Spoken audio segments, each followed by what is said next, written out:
部爆一部，原来这些大热的短剧 IP 都是同一个人写的，骗你的！我们短剧妹一个人能走出鸟送你宇宙。盛夏芬德拉原本只是一篇不到7万字的番外，没想到被改编成短剧后，热度立刻暴涨，正片播放量超50亿，红果热度值破1.23亿，成为2025年度断层第1的短剧。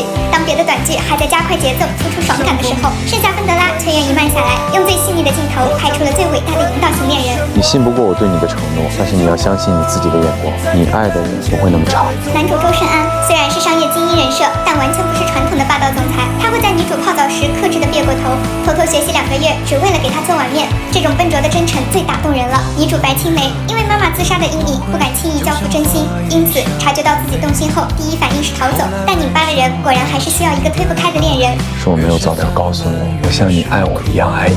我这样死板的山竟然会为你焕然。鸟松米，你还是太会写了，深情又隐。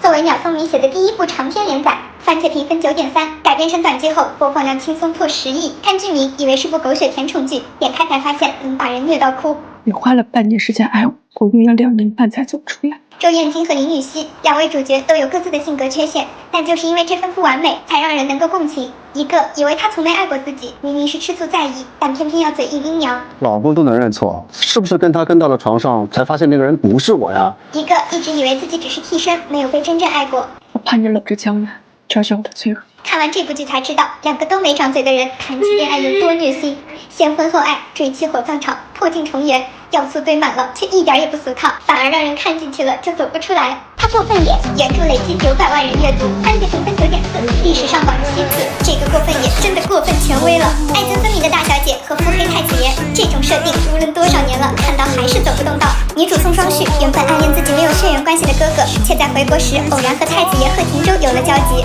他虽然暗恋女主10年，但也绝不趁人之危，而是用行动一点点占据了女主的心。宋双旭，不开心就要说出来，说出来我才能哄你。等哥哥回过头来追求，却发现宋双旭的心早已彻底属于贺廷舟，就这个雄竞修罗场爽。